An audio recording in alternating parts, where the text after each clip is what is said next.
Hi there, this is John Karna. I was Rob Crab on Premature, Noah Foster in Scream, and you are listening to The Morgue. Actually, just joking, this is the Boys podcast with Joseph Zito. Ow, ow, ow, ow, ow, ow, ow, ow. Oh no, is she coming over here? Yep, she is. Shit, please stop talking now. Hi, Rob. Hey, Angela.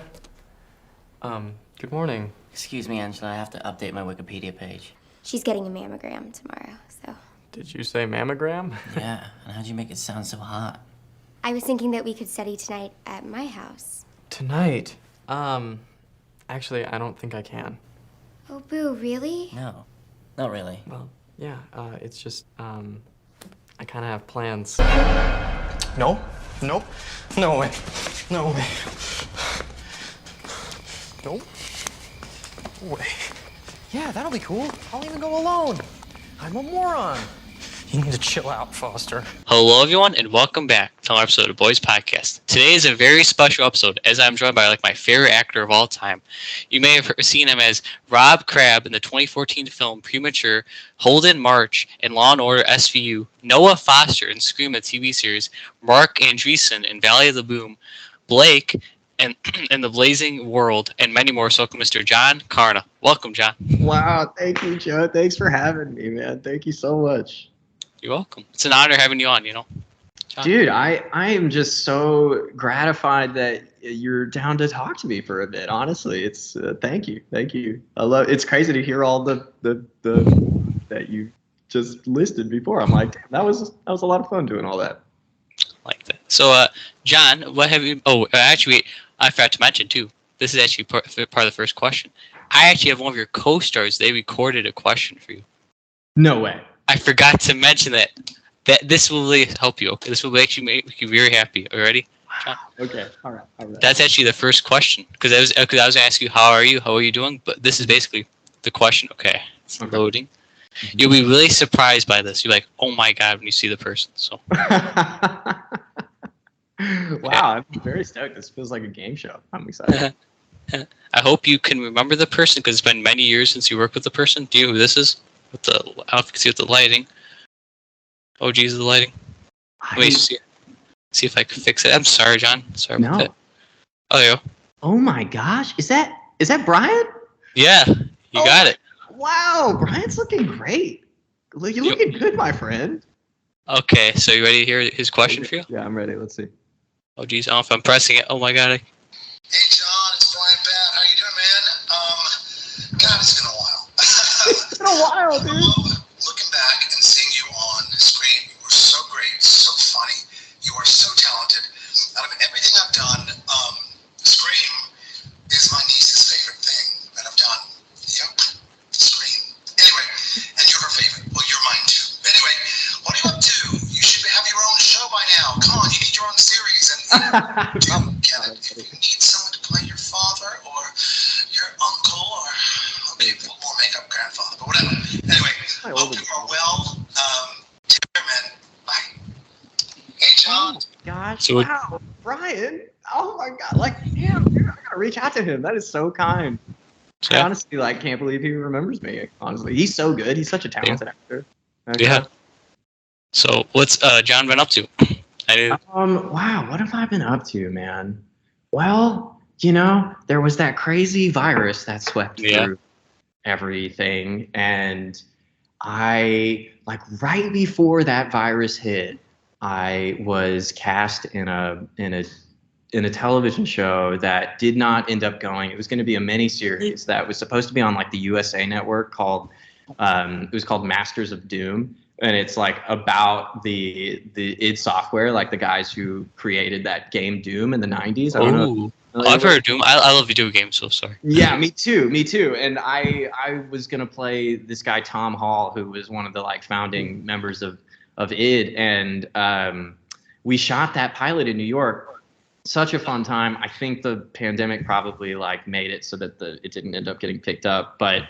I still have the pilot on my laptop, and I show my parents sometimes. They're very, But then after that, man, that was really fun. And then, when the virus hit, things just completely shut down, as I'm sure many people have said. And I went on this. Well, I went and filmed my friend's movie, Carlson's movie, The Blazing World. That happened that summer, which was so cool. Yeah. And honestly, like, still feels like one of the things that I've done that I'm the most proud of. You know, and it's a small part that I have in it, but just watching Carlson achieve what she did, it really is so insane. And I actually feel like it's some of the acting that I enjoy to watch the most, which is from like both of us, you know.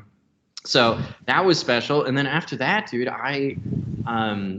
my girlfriend at the time and we drove across the country for thousands of miles. We saw 7 or 8 national parks, and we like slept in all these hotels along the way. Like we drove, you know, all up the east side of the country, and we ended up making it up all the way to Maine. And we did like we spent 3 months in the middle of winter on this island off the coast of Maine called Islesboro. And the only way you get on this island is like you take a ferry on the car. There's no grocery stores on the island. There's just like some general stores. And it was amazing. I'm like chopping wood. We're making fires together. It was just this really weird time, you know. And then after that, we moved back to Los Angeles. I ended up going to Texas for a bit to go do this other indie movie that's not out yet. And that's like some crazy college comedy movie, you know, that I play a real kind of bro dude named Richard. And then after that, man, it's been like I went to New York for like 6 months just to experience that, and because I'd never lived in New York, and then, you know, I'm back here in Los Angeles, and I'm actually working on I don't even know if it's a beautiful little indie movie, like a scary movie, and I'm working on it right now. And we're actually about to shoot like the last little bit of it this next week in the desert. So yeah, all sorts of fun stuff, man. Like, it's really been such a ride, you know. Which sounds so cliche to say, but it's been like it's been wild. A lot of moving around, you know. I hope you enjoy that little video question, that little surprise. That was beautiful. My gosh, Brian, like, what's up? I'm going to reach out to you, man. That was really cool. Cool. Because I actually had on, before Brian on the podcast, I told him I bet you were going to be getting on one of his co-stars. He said, really, John? I love John. He's amazing. Can I have a question? He actually had a question for you. He's like, oh my God, let me. God, wow, that's so cool, man. That's so cool. I really like him. And then another person, they fortunately have that, because they were busy, they told me to say hi to you, and they give all their best. Do you remember Adam Riegler at all? Oh my God, of course I remember Adam. Of course I remember Adam Riegler. Damn, how's he doing? He's doing pretty good. I actually interviewed him too. Yes. He's got like a full beard now too and everything. It's crazy. Oh my God, he was such a little intelligent, brilliant boy when I knew him, and I bet he's now just a slightly older, intelligent. Now he's just, I mean, God, that guy was so smart. I remember, man. Oh man, that's amazing. Blast from the past, Joe. Thank you for bringing that to me, man. That's crazy. Gotcha. I'm bringing out back all the people that you worked with. See that? Yeah, it's like, and now in the next door, bring out your mom. Like, my mom like shows up in your, just like, John. Hey there, John. For a while. Yeah, I hope that made you happy though, because I love making people happy. That's why I also do these podcasts to help cheer. Because, John, okay, so I started these podcasts in 2020 to help cheer people up during this pandemic, because, you know, it's sad times for people, making people depressed. I want to help cheer people up. I'm happy. I'm happy that I made you happy. Oh, dude, likewise. Oh gosh, I hope I could make you happy. Yes. I hope we're just like really just grinning ear to ear by the end of this thing, man. Yes. And actually, in 2020, John, I graduated virtually high school. No way! Wow, yes. That's insane. Well, congratulations on that. I can't imagine. How was it with like the virtual schooling? All they basically, for the graduation though, the ceremony, all they said was Joseph Michael Zito. That's my middle name, Michael. Joseph Michael Zito Jr. Congrats on the graduation. And they showed a picture. You know those school pictures they would take of you? You know what I'm talking about? That's all they would do. That's all they did. So you're just like chilling on like Zoom, and they're, you know, they say your name. Yeah. Did you put on the cap and gown at least? Yeah. I had to. You know, it's a memory. You know, I had to. You have to. You absolutely have to. And then you're chilling, and then the picture comes up, and Yeah. was there at least like a walk in your living room? Like you walked from one part of the living room to the next part of the living room or something like that? Yeah, I had to walk and I had to wave. You know, That's so good. Oh man, well dude, I don't know if you're going to college, but like at least your college graduation will be, you know, real sauce if you decide to do that, you know. Yeah, see, what I want to do as a career, John, I don't know if it sounds crazy. I want to become a director. I love to write scripts. Yeah. I love to write scripts. And that'd be cool if I had the legend Jana as a Oh in a my movie god. or Well, show. buddy, send it over, man. Like I'm always down to do fun, crazy little indie movies and stuff. And yeah, I would. Let's you know, my people will call your people, dude. Gotcha. It'd be cool because I have actually a script in mind that you might like. It's called like Offsprings. Uh-huh. It's almost like a Scream type of thing.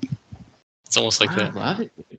I love scary movies, man. And you know, just on the college thing, I also did not finish school. You know, I loved going to my program; it was amazing. But when my career started calling, I had to. You got to answer. You know? Answer the door. To the, Got to answer the door.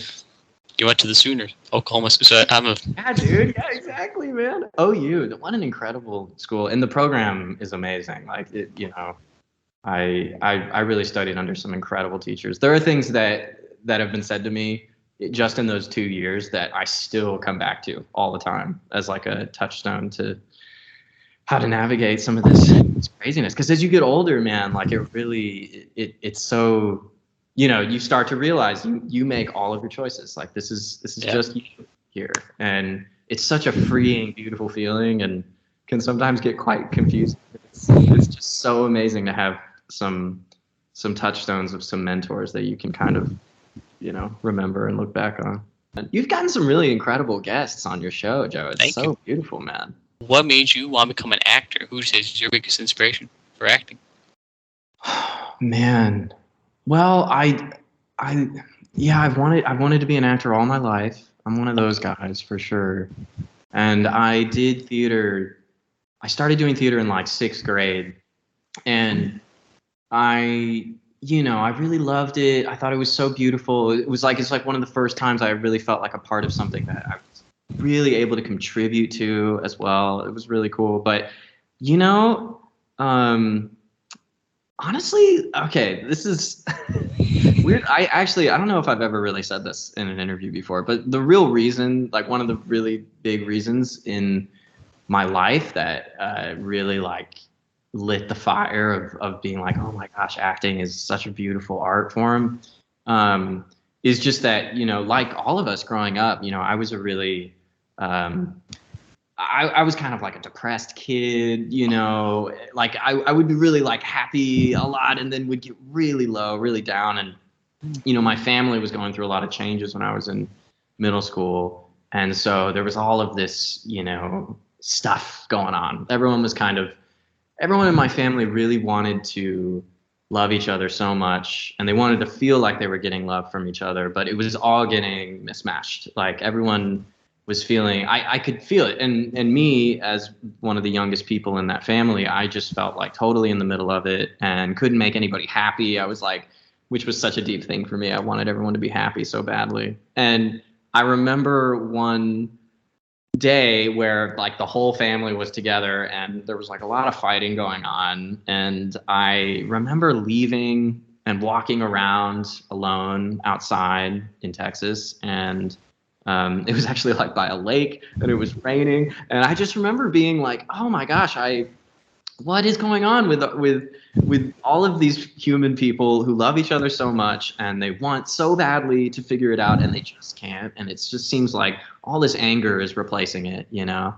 And I really realized, I don't know, it hit me so deeply that night that I was like, you know what would be an amazing way to study human connection and to really explore the human heart and the way that we connect to each other is acting and storytelling. And, you know, I think truly great performances inside of truly great works of art, inside of great movies and great plays, but really, really inspired, transcendent performances really have this strange power to maybe change somebody's heart, you know, and maybe open themselves up to like a kind of humanity that they never thought they'd be able to understand. And all of that was hitting me so deep that day, you know, fighting. And I was just like, and ever since then I was like, wow, acting, that's what made it a noble art for me. And I am so honored that I've been able to act at all for a living. It's been so crazy, and I want so much more, and I want to work so much more, and I'm really just excited to be living in this world right now, man. Yeah. Anybody you idolize, like actor-wise? Oh yeah. Oh my God. I mean, like Anton Yelchin is an actor who I would watch and just absolutely loved his work, and I feel like he was, you know, it was so tragic that he passed away, because I was just like, wow, he had so many amazing performances left in him. And Philip Seymour Hoffman is another one that, oh my God, would just like, oh, you just, how is somebody so beautifully sad and full of light at the same time? It's crazy. I love Philip Seymour Hoffman a lot. I really love, I don't know if you've seen this movie, Her. You ever seen this movie? Her. What's it about? about? You know what, Joe? You might love this movie, dude. It's Joaquin Phoenix stars in this movie, and it's about it's directed by this guy Spike Jonze, and it's about it's about like a guy who gets this operating system, this kind of like Siri-esque operating system, and then falls in love with her, and they fall in love, and they become like this, and it's the most beautiful movie about, you know, loneliness and connection in a really scary new technological world, and it's so lovely. And I think Joaquin Phoenix is just doing some of the best work I've ever seen him do in that movie. So yeah, there's a couple dudes, but there's so many more. I mean, we could have an entire episode of the podcast like Topher Grace too. Yeah, and Topher Grace. I've been loving Topher Grace's career post That 70s Show, actually. That has been cool to see. Like, I thought he was really great in Black Klansman. He's like perfect. He was perfect for that part, I thought. Yeah, he was, yeah. or I like to. Have you ever seen the movie Take Me Home Tonight? So I've seen that poster a few times though, right? It's a good one. It's good. Rom-com or something. Is it good? You like? It's good. It's really good. Hell yeah. That's where I get the vibes from you from. Like his Topher in there. That's where I get John Karna from. Like, I love it, dude. Wow. Oh yeah, I gotta check that out. I'm gonna take some notes. You know, really get some more Topher in me. That's cool. Get your inner Topher. Yeah, I have to go resonate with my inner Topher. Yeah. Mm-hmm. Now, my next question, actually, my friend James, who's also like a big fan of yours, he actually has a question for you. If it's okay with you, I wrote it down. Tell me. All right. What do you got? He was wondering, was Scream your first role with something related to in horror? Like, sorry, one more time. Was it my first role? Something what? Sorry about that. I'm sorry, John, if I mumbled. I'm sorry. Was Scream your first role with something related to in the horror genre? Oh, yes, it was. And in fact, what was really funny was I always kind of, you know, like I liked scary movies, but I used to be really scared as a kid. You know, like I remember, you know, Paranormal Activity came out when I was... Oh, that movie spooked me. I'm sorry. That movie spooked me. It destroyed me. I couldn't... I mean, and it was weird. I had to keep going back. Like, I saw that movie 3 times in the theaters, but I wouldn't sleep for a week after. It was so weird. But, so I wasn't like the biggest, like, oh, I got to watch all these horror movies. And then although I did love the Scream movies, I thought those movies were sick. And especially like the first 2 I had seen.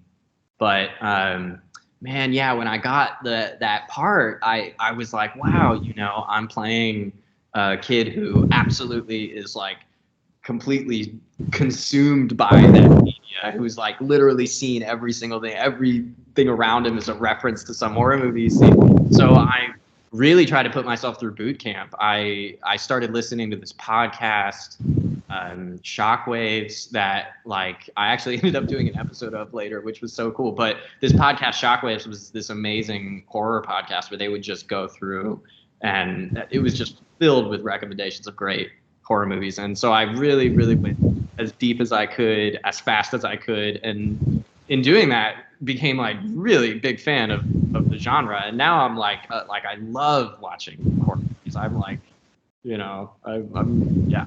So it's funny that role did kind of make me a horror fan. You see, in my opinion, the scariest movie for me is The Exorcist. That movie, terrifying. That movie scared me, bro. I'm sorry. And it still holds up, you know. I mean, and actually, in my house, my mom, she saw The Exorcist when she was a kid, and it messed her up so bad. Apparently, like we couldn't even mention that movie's name in the house growing up. Oh my god. Yeah, it was like, we're not going to talk about The Exorcist right now. And when I saw it years later in college, I was like, well, this is scary, but you know, it is scary. There's some scary moments in that movie. That's a good one. Yeah. Now, what is your favorite acting role you've done? Favorite. Oh, wow. You've done so many amazing roles, in my opinion. So many. Like my favorite experience, you think, or like the one that when it came out, I was like, oh, this is cool or something. You could do both. It could be both. You know what, man? I would say, well, I had this small part in this movie Lady Bird that came out a couple years ago. And doing that movie was one of the most incredible experiences. I just working with Greta Gerwig, this amazing director. If you haven't seen her movies, she's like, it's so. She made this movie Frances Ha that when I first moved to Los Angeles, just fell in love with, because it's about these two girls, like this Greta Gerwig plays this girl who's like a dancer, and they both moved to New York, and they're like really good friends, and she's like so passionate at being a dancer, but she's also not like the best dancer necessarily. But it's not really about that. It's such a beautiful movie. So I was such a fan, and doing a little part on Lady Bird was amazing, because in the movie, the main character of Lady Bird joins like a school musical. So I was like one of the leads of that musical with them. And that's cool. We like worked on Merrily We Roll Along, which is the Stephen Sondheim musical. We worked on that for like a week before, and as like high school kids, so we got to be, you know, we didn't have to be like amazing, you know, which that was one of the most incredible experiences. But you know, man, the part that I've done that I'm just the most proud of in terms of like little things I look for in my acting is in my friend's movie. It's in The Blazing World. I had such a good time trying to, you know, it was also like a different kind of part for me. This kind of like, you know, he's kind of like bad news a little bit. You know, he's obviously been doing some drugs and stuff like that.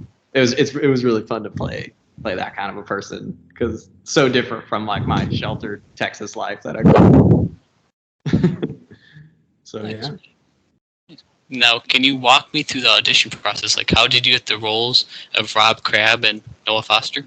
Oh, man, yeah, those were crazy audition processes, just in the sense of like. Okay. Premature was the very first movie that I was hired on ever, you know. I'd never had a professional acting job before then. I mean, I had done a movie with my friends that got into the Slam Dance Film Festival that I'm so grateful for, because probably nothing would have happened if it was that movie. But I had recently gotten this manager, and she was really, she's just this like firecracker of a woman. She's so passionate. She really gets things done, you know. And she was like, go back to school, you know, for your year, and then, you know, I'll just try you out. I'll send you auditions. You're gonna do them, put them on tape. And I was like, okay. And you know, I was doing them really late at night, because it was the only time I had to, because I was doing a full like course load at school. You know, musical theater, really, like, it's a really intensive program. And so my friend would help me, like, we would sneak into this theater building at like 3 a.m. and go and do these like auditions, you know, and like, you know, set up the camera tripod and the camera, and, you know, and I would send in these auditions and just always get this feedback like, oh, he's green, you know, which is like an industry term for, you know, not being experienced. You know, I'm very inexperienced. No, he's green. He's green. You know, and I just kept sending these in, and it makes a lot of sense because I was doing a lot of musical theater style acting because that's all I really knew. You know, super big. You know, wide-eyed. You know, and and so I did the audition for Premature and sent it in, and then my manager called me the next day and was like. We've actually never talked about this, me and my manager, which I find so funny. But she called me the next day and was like, "Yeah, so here's the deal, John. You know, I'm getting a lot of feedback. You're green, and I watched your auditions, and it's just like it's a little creepy. Like your eyes, they move around so much, it's creepy. I don't know. It's just like you know, how about this? Why don't you finish school? You know, maybe call me in a couple years." And I was like, "Okay." All right, thinking in my head like, oh damn, I guess I just got dropped by my manager. Like I guess she's not gonna, you know, I have to. And literally the very next day, she called back and was like, "Well, John, I don't know what I'm talking about. I'm crazy. They love you for Premature, and actually they want to have a callback with you, and you just got to get yourself to Atlanta." And like it was crazy. I mean, I think I was just right on the edge of you know, and yeah, so that movie kind of. I went to the callback and I did an audition in Atlanta, and then they even flew me to Los Angeles after that, and that's when I first met Carlson and I first met Craig, and you know, and it was just absolutely mind blowing for a kid in Oklahoma, you know, just like I just wasn't even fathoming just how I was like, man, that's so cool, it's so special, and so. Yeah, that's how that one worked. And then Scream was equally hilarious because I went in for one audition with Eric Soulier, who's the casting director, who's this really amazing guy. He's so kind vibes. And he also has this amazing way that he reads with you in the room where he basically just is deadpan, like he gives you nothing. And so and then you're like, oh God, like, am I just terrible right now? Like, am I so bad? And I remember the audition was like never in the show, but it was like a scene where Noah at the time was like really getting really passionate about some thing, some movie or something, and how you really shouldn't make like a TV show of that movie. And like I played the scene like where I got really angry, and by the end of it I got really, really dark and angry, and I was like, yeah, you shouldn't mess with someone's property, you know, like someone's like show or someone's movie or something. And I left and immediately heard that well, I guess I just didn't end up hearing anything, but months went by. So you know, you kind of just let it go. You're like, okay, well, that one didn't, even though I remember leaving it being like, oh, that felt good, you know. And then like something like a month and a half later, I got a call and they were like, hey, so they've been like looking for this guy and they thought you weren't the dude, and they've basically been going through hundreds of kids and no one's the guy. So then they've been going back through all these old tapes and they found your old tape from a month and a half ago, and you're now going to be screen testing for this part, which was great. I was like, oh my, okay, wow, that's amazing. And they were like, yeah, so they're gonna play the tape. You don't even have to go in for this screen test. They're gonna play the tape, all these executives, and then you know, then they'll choose. And I was like, oh, I didn't get the part then, because that's insane. And like, I'm sure if anyone's auditioning for real, you know, then. And then like, dude, a week later they called and they were like, you got it, which is, I know, it all just felt, honestly, this is what I've really felt in this acting game, and I think in all of this kind of creative pursuits is it's so tied to the movements of the planets or something. Like it's all so like, oh, okay, I thank you, like what a gift, you know. And there was I did my best when I could, but really I think a lot of luck went into me getting these parts, and really I feel like so much of the journey is like faith. It's just having faith in the spark that started you on the journey, and the moments that continue to inspire you, you know, which is crazy. Yeah. Like Sorry about that. Like my mom always says, things happen for a reason. Yes. Things Yeah.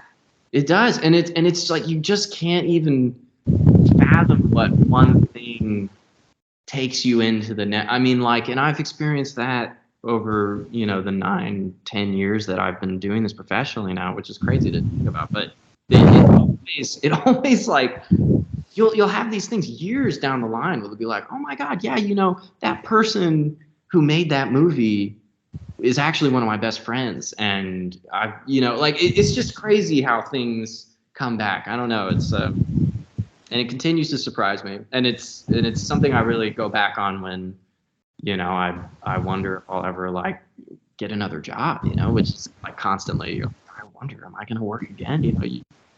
And then something comes through, and you're like, thank God, and then you're like, oh God, am I going to do this again? I hope I do this again. Yeah. They did Noah so dirty though. Like when they killed off his 2 girls, Riley and Zoe though. I'm sorry, but they did you so dirty. They did, dude. I know. They really were not a fan of Noah's girlfriends, were they, on that show? It's like really like every time he would get a girl, boom, Ghostface. Like really, what the heck? That's like, come on. At least let them like hang out for a little bit longer, please. I know. And both of those girls are amazing, man. Like Brienne is just killing it. She's working so much. Kiana is, I mean, gosh, I gotta reach out to Kiana again. I wonder if she'd even remember me. She's like deep pop star. Like she's like killing it. Her music's amazing too. She's got one of the best voices I've ever heard. It's crazy. Now, when filming Scream, did you know who the identity of the Ghostface was going to be, or no? No. And in fact, I mean, it's been enough time. I feel pretty chill saying this, but I was going to be the killer.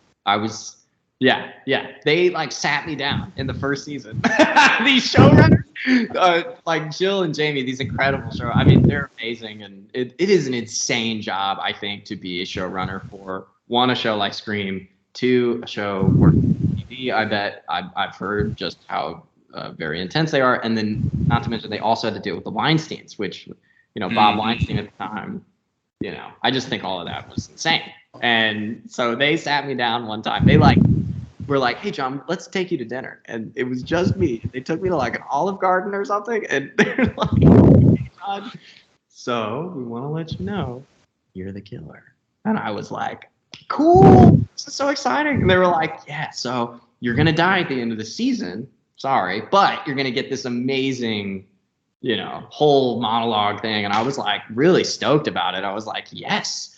So there's like a couple episodes in the first season where I'm like trying to be like a little bit like something, you're like some kind of, not like obvious, but a little something like so that maybe you could look back and be like, oh, okay. And so there's a couple episodes where that exists. And then 2 weeks later, they told me, they were like, actually, no, it's not you. And we don't even know who it is right now. And I was like, all right. Yeah. Oh, wow. That'd been a crazy surprise, like a crazy twist. Like, no offense, I would never expected you to be the killer. No offense, John. I think there was parts of that actually being like, I think I remember them saying like everyone thought it was gonna be me or something, But I honestly think I think part of it too is they were like, maybe we don't want to kill off Noah so soon, which I appreciate. I mean, I'm so grateful to do a second season of that show. That's the funny thing about doing like a horror show like this is it's like a reality show element to it, where every week when you get the script, you'd be like, I wonder who's gonna die. Is one of us gonna die? Because once someone dies, they don't shoot anymore. They go home. Yeah. So then everyone's like in Louisiana being like, is one of us?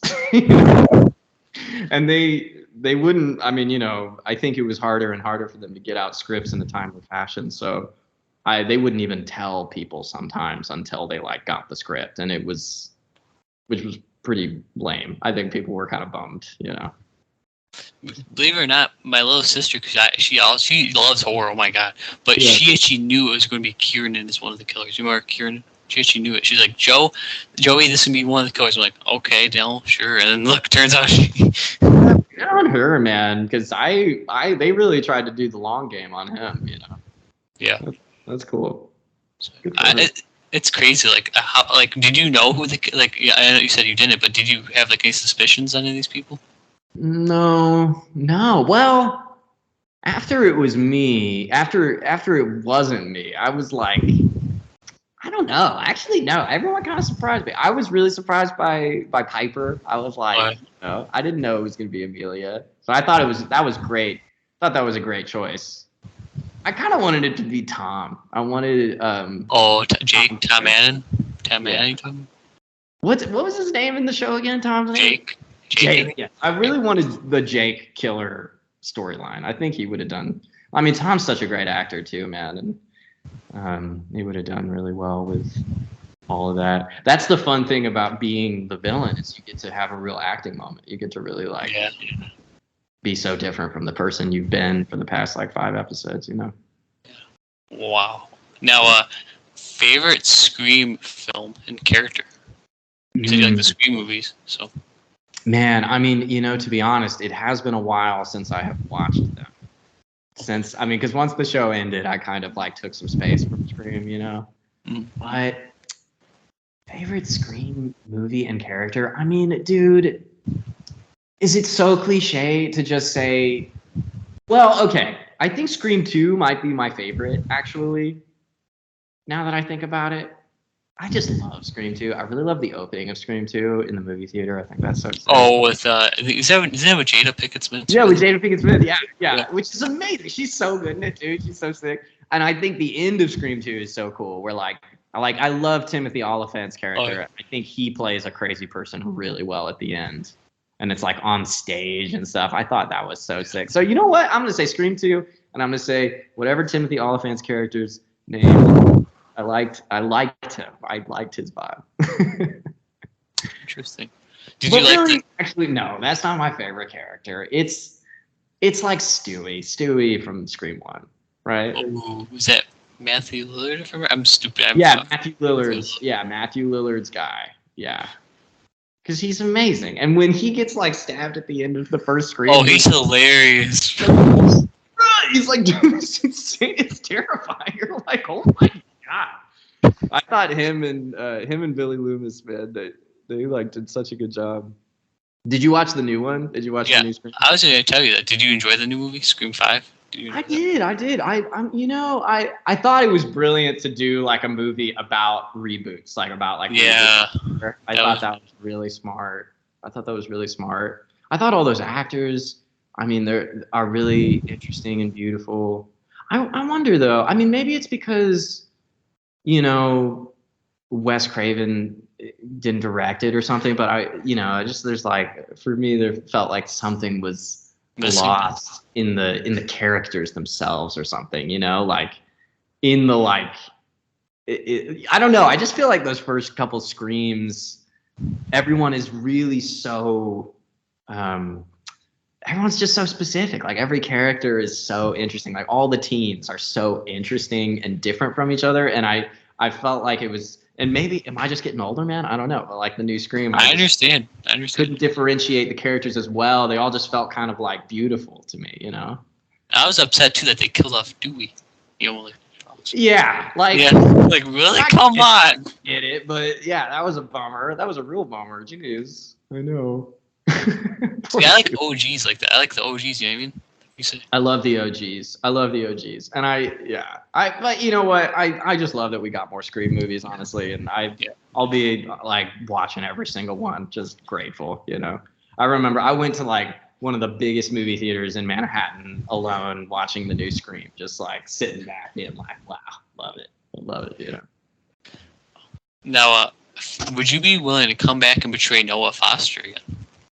Hell yeah. Hell yeah. Like, so if they announce like a revival episode, right? Yes, dude. You know what's so funny is like right after the show, I was like, oh no, I really want to go off and do my own thing. But dude, I would be honored. I'd be freaking honored if they wanted to bring back old Noah Foster for a second. He'd be older now, you know. It'd be weird to see an older Noah. That'd be cool though. That'd be cool. Yeah. And they made them make him the killer now, right? Right. But we can't, no one can know, you know. Anybody who watches this, just don't tell anybody. Do you hear anything? Didn't hear anything yet.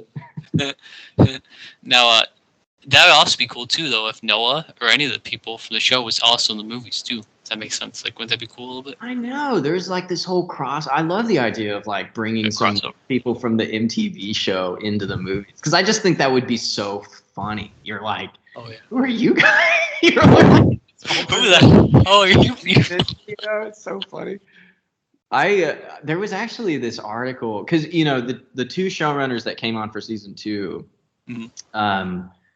Michael and Richard, man, they were the most amazing too. I really, I just loved like all of their ideas. I thought they were really trying to bring all this fresh stuff in. And I don't know if you've read this article that came out like maybe 4 or 5 months ago, but they were interviewed by, I think it was Bloody Disgusting or something. And they kind of described what they imagined for the next like 2 seasons of what if they were to keep making Scream, like our Scream. And it sounded amazing to me. It was like, it would have ended like the next season would have, made it so it was down to like Noah and Emma and Audrey, and we were all like in a barn, like about to try to stab each other because we're like, one of us has to be the killer. And we all like kill each other. It's like this crazy thing. We all are dying. And then it like pulls back out and it's just a set. And then we're all just the actors playing those people in TV, like playing ourselves. And then all the people who died in the MTV show are coming back as the actors. And then Ghostface starts killing those people.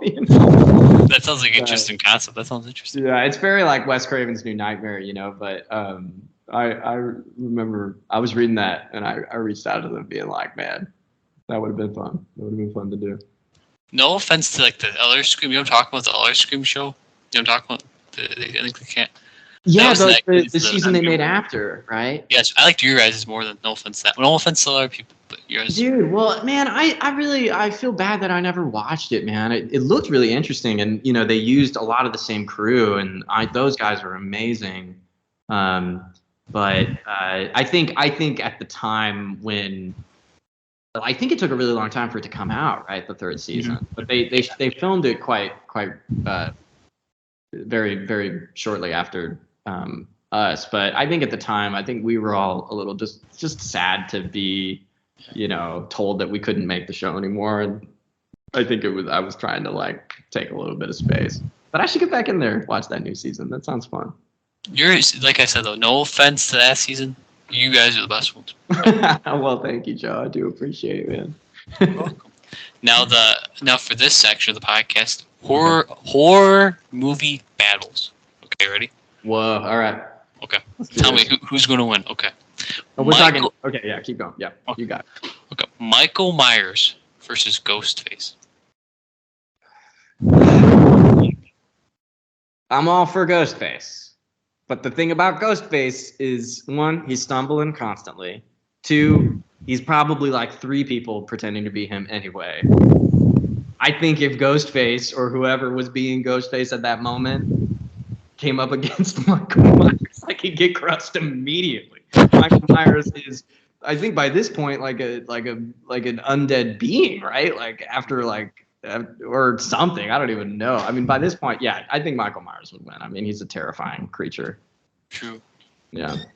So Michael Myers, okay. Michael Myers wins against Ghostface. I'm sorry to all the Scream fans out there, but no, it's true. I mean, come on. Michael Myers, come on. Now, Jason Voorhees versus Leatherface. Do you know who Leatherface is? I'm hoping I certainly do. Yeah, I certainly do. And Leatherface has the benefit of his entire terrifying cannibal family. So yeah. Now, okay, maybe I'm actually thinking of Jason Voorhees as being an undead being by this point because he did go to hell and he came back. And then he also went into space. I don't know if you've seen Jason X, but that is that was a crazy movie. Such ridiculous. That's a crazy movie. It's so weird. I love it so much. Okay, I think Jason Voorhees would probably. I think he'd win. I think he'd win because I think Leatherface would try. I think they try to eat Jason Voorhees, and I think Sorry about my light. Like this is how a horror movie starts. Talking about the scary movies, and Oh gosh, I see Ghostface in the back still. Let's go. He's weirdly super lit right now. So you think? Who would you say, Leatherface or Jason? I Sorry. think Jason Voorhees, he's gonna win against Leatherface and his whole family, man. Because I think because his meat is not gonna be tasty, you know. I think Leatherface would try to eat like a finger of Jason's, and then he'd be really bummed out. And I think that's when Jason would strike. Okay. Pretty sound logic. It sounds like a pretty good one. Okay. Now, Chucky, Chucky, versus Billy the Puppet. Do you know who Billy the Puppet is? Is he from Puppet Master? That's the guy from Saw, the little guy in the Saw bike. Oh my god, of course. That creepy looking doll, sorry. I didn't realize that he was named Billy. I love that. Oh my gosh, I have a buddy who has seen every Saw movie like 5 times. Bro, those movies are too gruesome for me. I'm sorry, I've seen them. Much for me too, honestly. Like I've seen like maybe 3 of them, and too much blood. And gore. Sorry. I think it was by the time the second one where she gets thrown into like a pit of syringes. Oh yeah. Sorry. I'm like bad with needles and stuff still. And thank you. I agree. Yeah. That was not okay. I would say, wait, who was up against Billy the Puppet? Chucky. Chucky the dolphin. Child's Play. Well, you know what? I'm going to say Billy the Puppet only because I know he's an extension of, the mastermind of Saw, right? That guy, whatever his name is, I can't remember his name. My buddy Alex would know. But I think that guy would probably be able to figure out a way. He'd probably be really smart about, like, luring old Chucky into some warehouse and then, messing around with him. I don't think Chucky would make it out of that. Now, are there any battles you think I'm missing? That I haven't told you. Oh my gosh, yeah, some of the great like horror villains. I was trying to think who would Freddy be matched up with, because we've seen Freddy vs. Jason already, the movie. I know. I mean, Freddy truly. I would say maybe Freddy could go up against like like either like who what do they call those? Oh my god, this is gonna be recorded. My horror friends are gonna be like, John, you don't even know. Well, who in Hellraiser? The name. Pinhead, the guy. Yeah, like in like the Xenobites, I think they're called the Xenobites. Oh, from like, Alien. That's from Alien. The Xenomorphs. Well, the Xenomorphs are the alien from Aliens, but like I think it's the Xenobites. I think that are like the whole demons that come in. They're like all paying demons. I would say Freddy versus that whole crew, and actually I think Freddy would lose because those guys are freaky as hell. I don't know if you've seen Hellraiser. Yeah, that movie's freaky. That is freaky. It's freaky, and I really I've got a soft spot for Hellraiser. I don't know why. It's pretty amazing. I love that movie.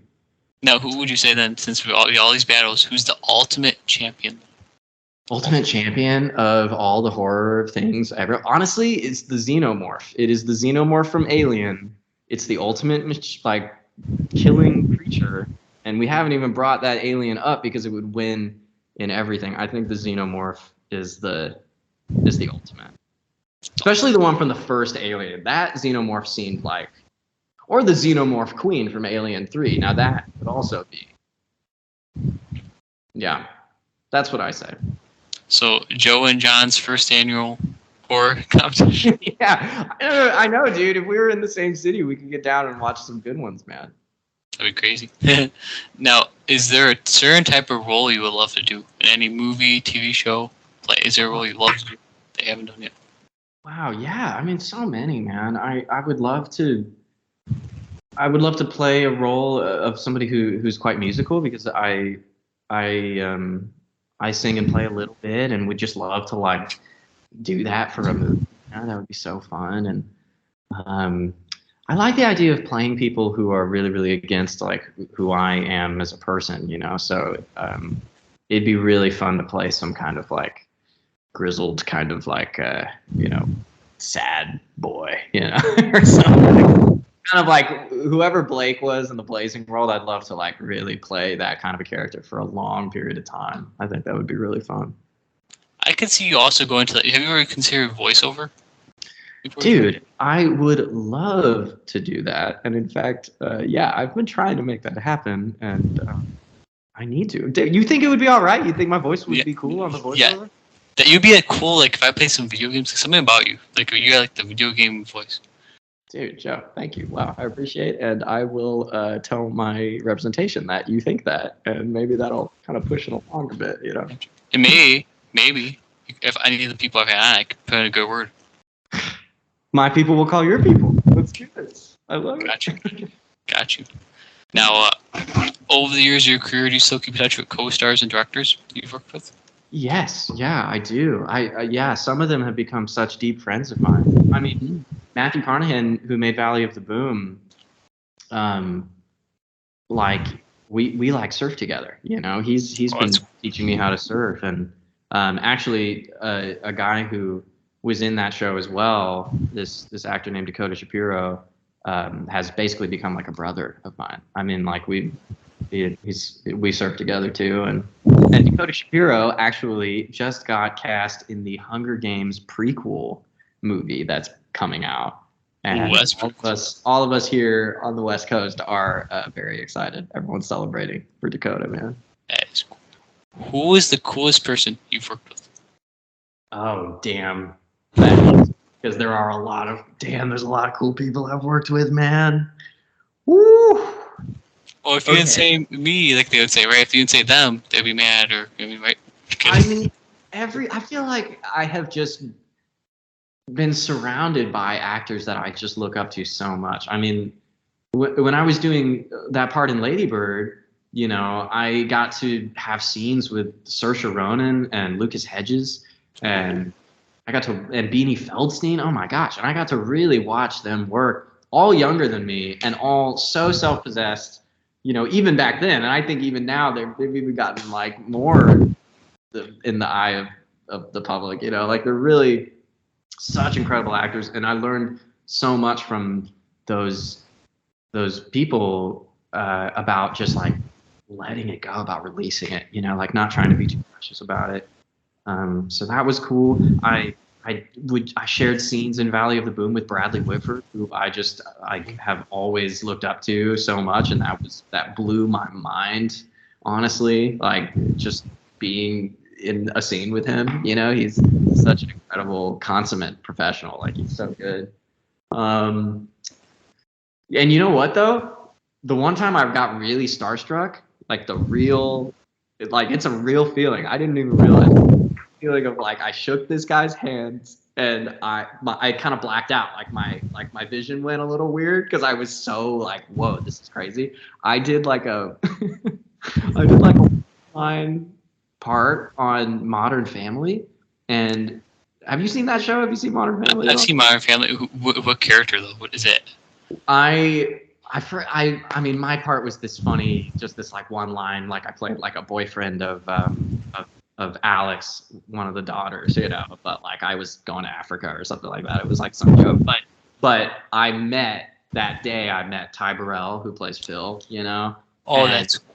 I've just like looked up to Ty Burrell, and I think he's so absolutely brilliant, and I should be fan. And he was really nice to me, and I was also just like starting out, you know, and man, I went starstruck. I was like, whoa, that's what this feels like. That's crazy.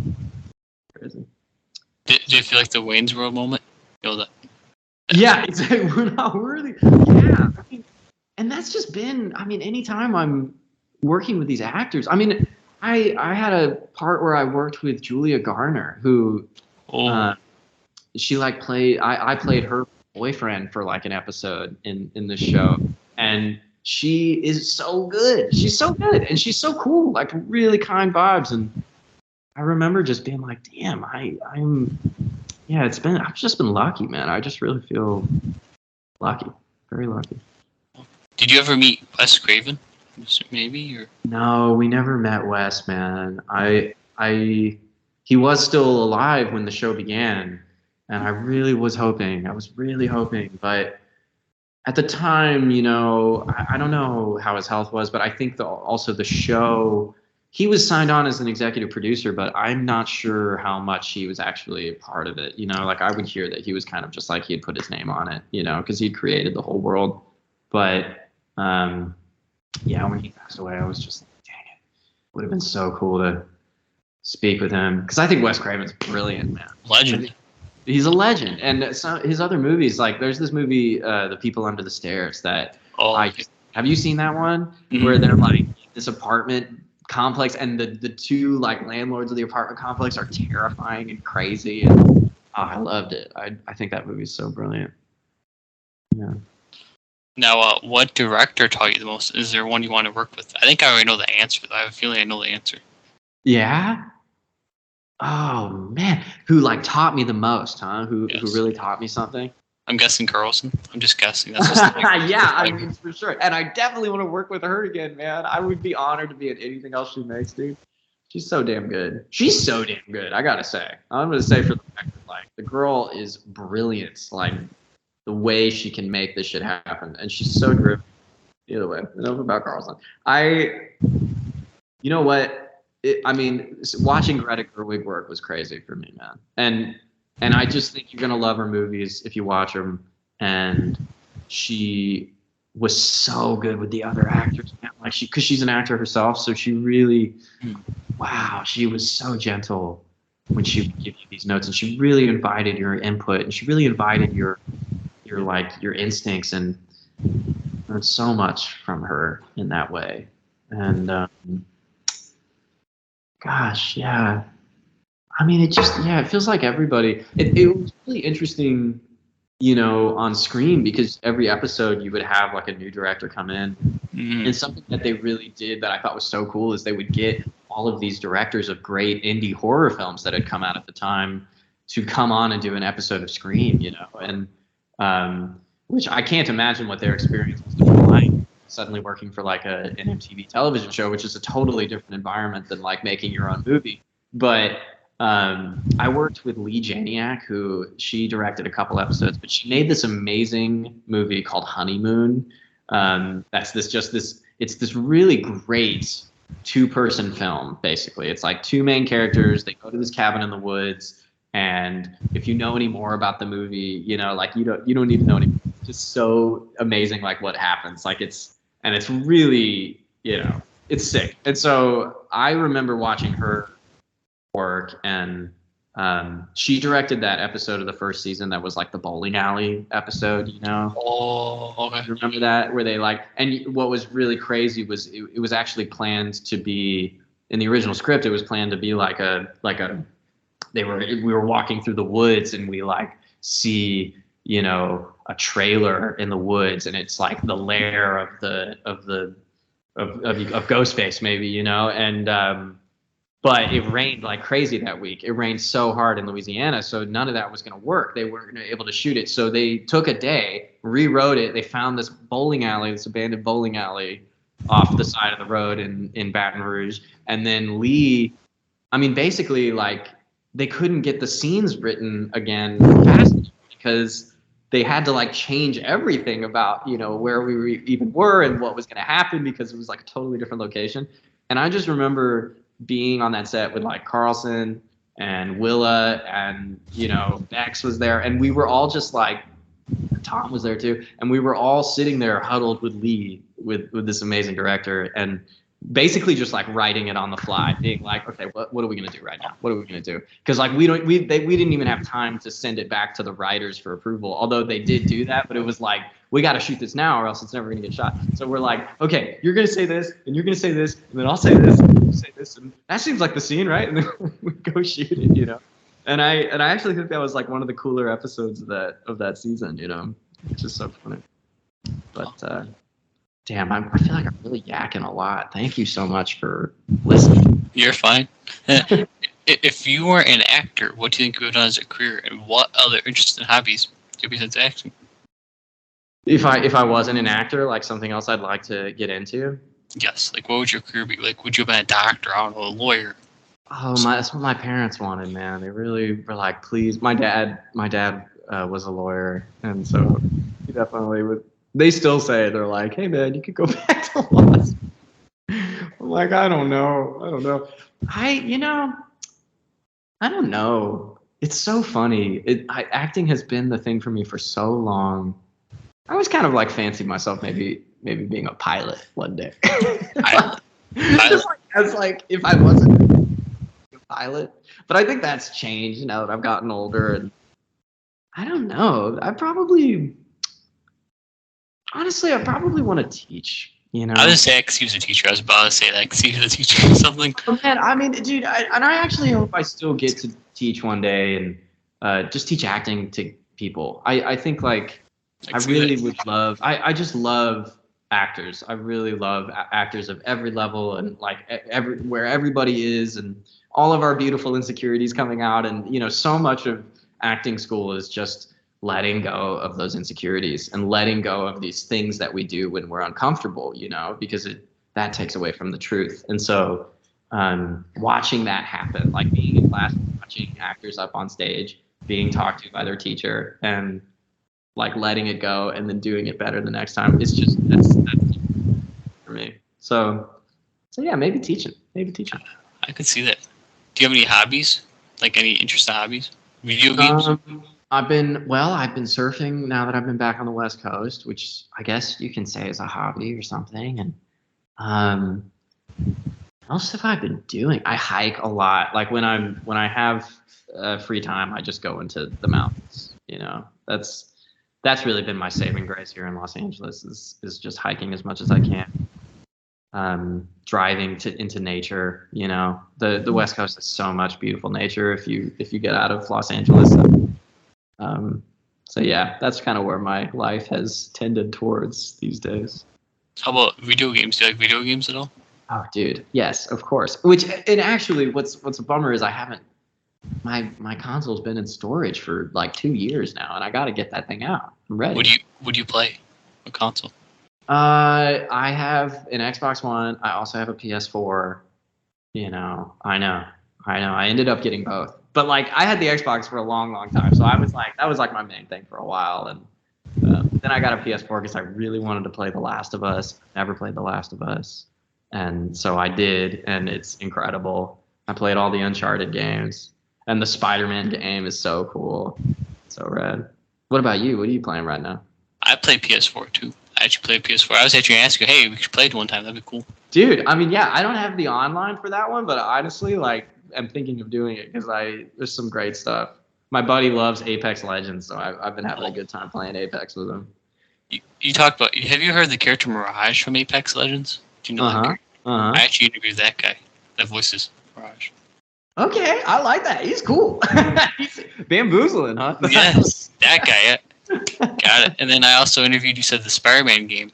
The guy that plays Spider-Man himself, Yuri Lowenthal. I actually interviewed him too. Oh wow, dude, I love that. You know, I met a guy who was a voice in that game, maybe in the second Spider-Man game that's coming out. Or maybe it was just this. I wonder if it's the same dude we're thinking of. But I met him in an audition one time, and we talked for hours. He was so cool. Do you know what he looks like? If I could tell you what it described. It's like a good-looking, tall, white guy. You know, he had like, as a lot of these actors I meet are, you know, he had like hair. He had good hair. I don't really know. That might be Yuri. Yuri's a cool dude. Is that Yuri? Yuri Lowenthal, if that helps. Or there's also William Salyers who plays Dr. Octopus in the game. What about the guy who voices like remember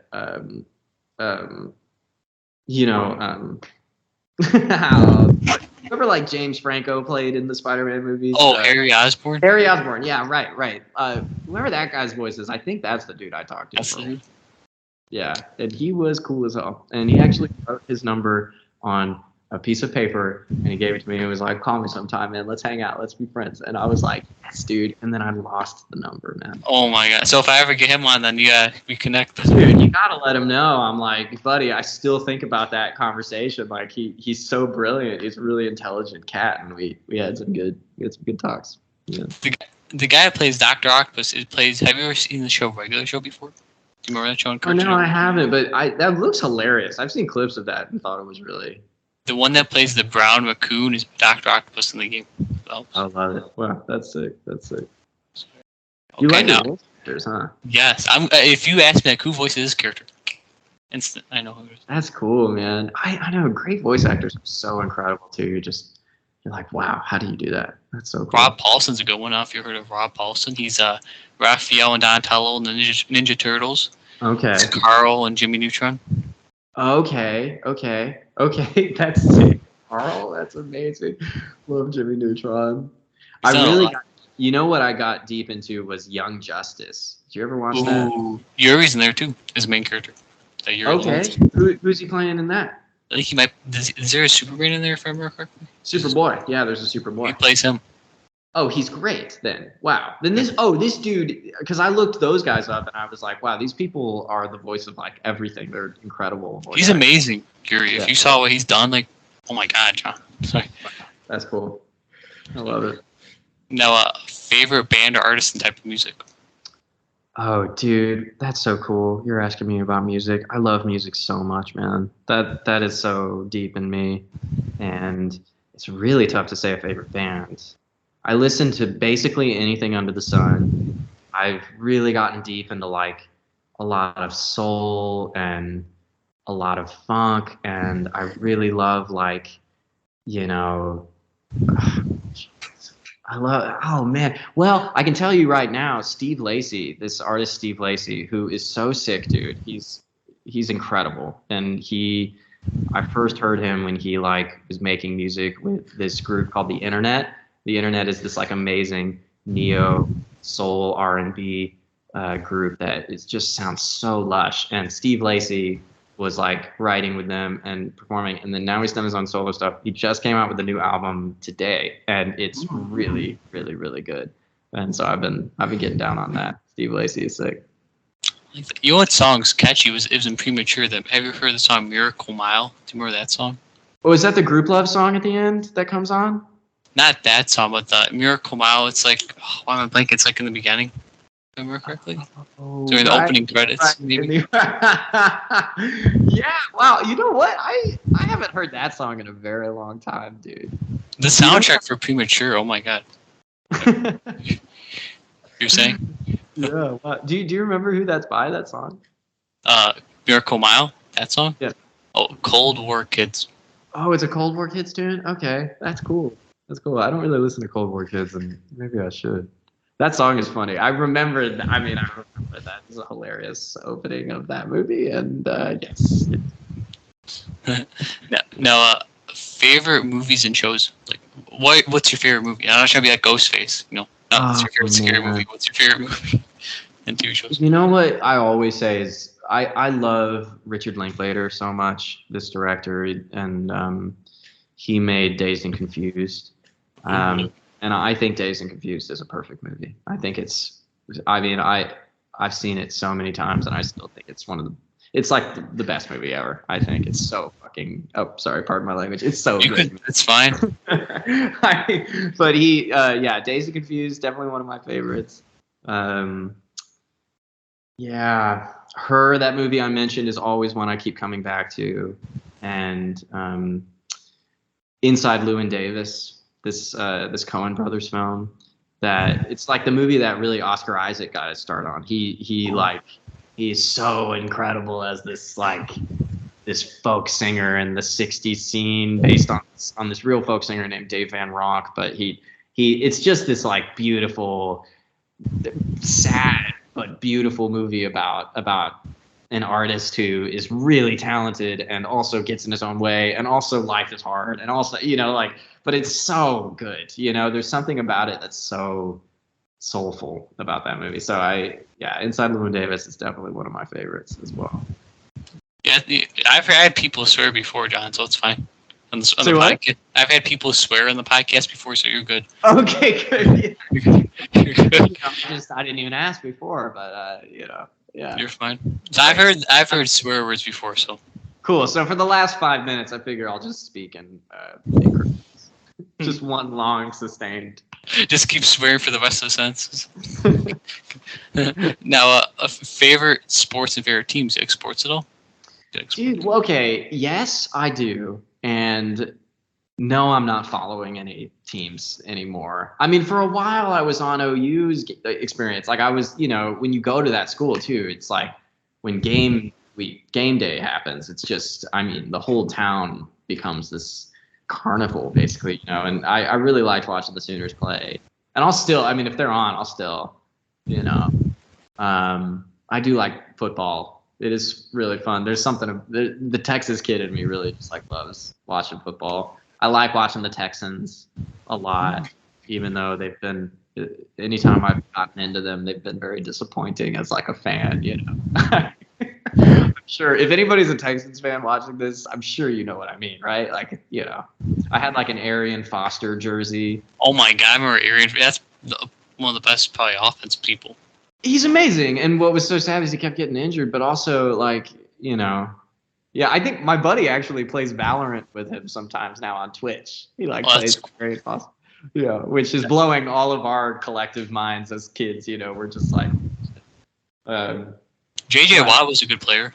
Texans, J.J. Watt. Do you remember him? Oh, best. Dude, of course, yeah. Is he still on the Texans? Is he still playing for them? I think he's now with the Cardinals. You know, the Cardinals or something.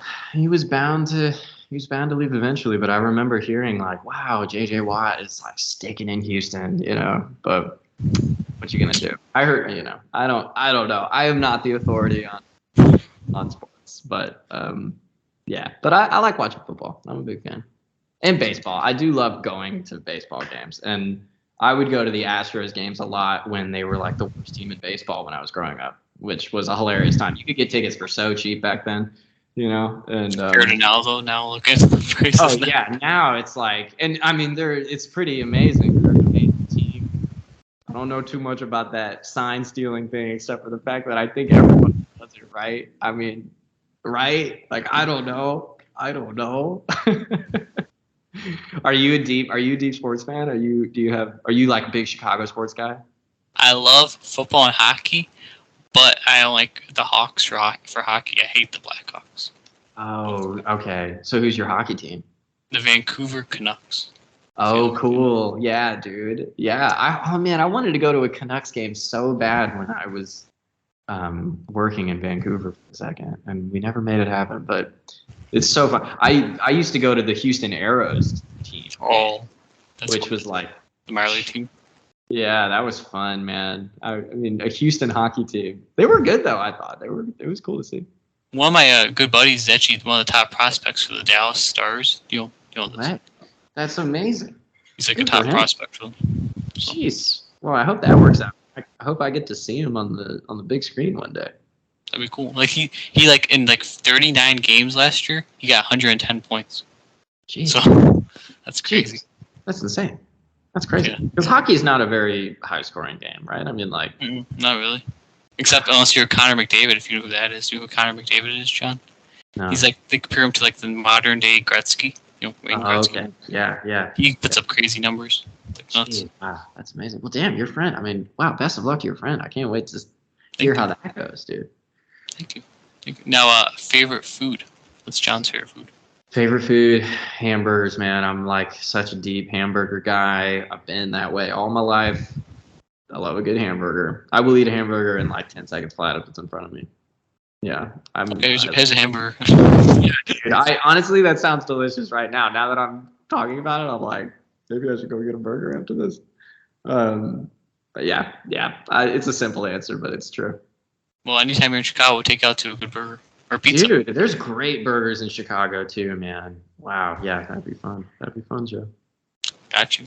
Now, are there any projects you have in the works that are coming up? Anything coming up for John? Yeah, I mean, well, I'm working on this movie right now. That, you know, I don't think there's been like a press release yet. I talked to my friend who's directing this movie, and he was like, actually, intentionally, we're like waiting a bit on that. So I don't know how much I can. I mean, I'm sure it's fine, but it's just this scary movie that has been in the works for a second, and this guy Elric Kane, who is directing it, wrote a part in it for me, which is so cool. Like I'm so honored, and it's I think it's going to be a really interesting, really, you know, it's a scary movie, but it's not. It's not necessarily this like in your face trying to like freak you out kind of thing. It's more like it's scary because it's about like isolation, you know, and about kind of it's not like a pandemic movie, but it is about the feeling we all kind of felt during the pandemic. And And yeah, so I'm excited about that, and I'm so excited to shoot this coming week in desert. It's gonna be crazy. Nice. And Noah's coming back, right? I mean, God. Yeah, I wish. I freaking wish, man. But yeah, and then after that, man, it's like, I'm a free agent again, and it's that beautiful time in an actor's life where I get to like try and audition and get better. Anytime I have time where I'm not working, I'm just like really trying to go towards becoming a better actor, because the art is so huge and beautiful. Like that. Now, what is your advice for young kids that want to become actors? What's your advice? Man, just go for it. Like it is. I think it is something that you always hear when you're getting into this is like, if you just stick around, a lot of times people drop out because they get discouraged about themselves. But the truth is, acting is about committing. It's about just committing to like whatever you're playing, whatever lines you're saying, commit to them fully and commit to the circumstances fully. And a lot of times we can do that in our entire lives. We can just commit to doing this as fully as we can. If you want to become an actor, take all the classes you can, watch all the movies you can, listen to all the music, live your life artfully, which is such a deep part of an artist's journey, is to just live life open, and to say yes to all sorts of beautiful things around you. And so yeah, and that's advice I'm trying to take right now. I'm trying to continue this beautiful path, but it's gotten me so far, this far. So for sure. I like that. I like to like stay humble. Remember where you came from. You know what I mean? Well, absolutely. Also, it is the only thing that makes you is like where you come from, and more than even just like the circumstances you come from, but the feeling inside of why you wanted to do this art in the first place. I mean, that is your home. And there's this like amazing Martha Graham quote that I love so much, that we learned my freshman year of acting school. But Martha Graham is this amazing choreographer. She's one of the kind of the founding teachers of modern dance, like kind of the like whatever modern dance is owes so much to Martha Graham. And there's this very paraphrased quote that's like, they're like, here you are here on this planet, and because you are here, you need to know that there is not going to be anybody like you. When you die, there's not going to be anybody like you for the rest of time. And before you came here, there was no one like you before you came. This is it. This is the one time that you are here. And so you must like keep the channel open, because that is all we can do, is keep the channel that you have to the universe. Keep that channel open, that only you can, and yeah, I'm just trying to stay open, man. I'm really trying to stay open. That's a cool quote. Yeah, it's so much better when you read it. I mean, I paraphrased it. There's also this beautiful thing that she says about this queer divine sense of dissatisfaction, which is the artist's journey, that you'll never be fully satisfied. You'll never be fully like, okay, I'm done. I feel good, because you'll always want a little bit more. You'll always want to push a little bit more. And I think that's life, is you're just constantly in the process of becoming again and coming of age again. And then I think we'll be in our 70s and we'll still feel that. And I hope so. I hope I still feel that in my 70s. Would you be willing to come back on for a part 2 answering some fan submitted questions? I'm sure there'll be questions for Noah Foster. Oh my gosh, dude! Look, yeah, hell yeah! If the schedules align, man, I would be honored to come back. It's been a real fun time talking to you, buddy. Thank you, John. Now, do you have any questions before I ask you my last question? Joe, have you made any films yet? Like, have you made any shorts? Do you have any ideas for movies that you want to make? What kind of movies do you want to make? I have ideas. Like, I have like some like scripts ever, like horror, comedy, action, adventure, sci-fi, mystery, a whole bunch. Cool. Yeah, that's awesome. Have you filmed anything yet? I want to. I got them. Well, you will, man. You absolutely will. I think I have to have the legend, John, be the lead. Yeah, right. Yeah, of course. Gosh, well, I would be honored, man. I'd be honored. Cool. Well, any other questions before I ask my last one? I think I'm ready. I'm ready for your final question. Okay, John. Is there anything you would like to promote and shout out? Like up link down below in the video's description. Well, The Blazing World is available to stream somewhere, and I think that movie is so interesting and cool. And if you watch The Blazing World and tell your friends about it, they're gonna be like, "Damn, where did you hear about this movie? Because this is so underground. I love it." That's what people are gonna say about The Blazing World. So I think you should check it out. What else, man? I think, you know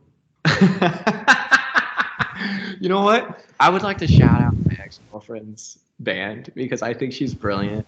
Her band's name is Revenge Wife, and it's really cool, like very beautiful, real pop music about true feelings.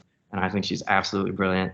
And Liz, if you hear me talk about this, I hope that's not weird to say, but she's amazing. And Revenge Wife, you should check out Revenge Wife for sure.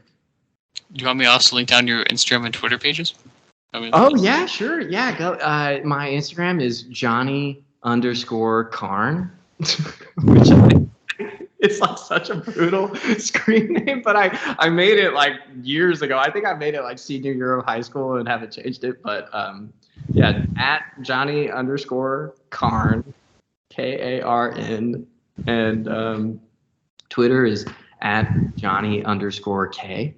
And really got to change those at some point, but that's where we're at right now. And I don't really tweet, and I'm bad at posting, but I'm trying to get better at it. It's hard. Do you have an Instagram? Can I follow you on Instagram, Joe? Yeah, I actually have Instagram. Oh yeah. What's your handle? It's Joe_Zito_26. If you want me to after the podcast, I was actually asking if I talked to you about podcast. I could show you. Send it over. Yeah, dude, that would be awesome. Thank you. Well, thank you again, John, for being an awesome, amazing guest. I had a fun time chatting with you. Thank you. Dude, thank you so much, Joe. It's been a real pleasure, and I appreciate you letting me just yak and yak. I feel like, thank you. That was fun. It's like a little mini biography. It's so fun. Yeah, we really got deep. I feel like I had a therapy session, and I appreciate you letting me do that. Dr. Joe, or Dr. My last name is Zito. Dr. Zito. Gotcha. Dr. Zito, I hope that you take my insurance. That's all I can say. Free of charge. I got you. What, pro bono? Come on. Free of charge. Good guy. You're a good guy. Gotcha. Well, thank you again so much for watching, everybody. Have a great day, everybody. And stay awesome. And you stay awesome, John. Dude, you too, man. Thank you.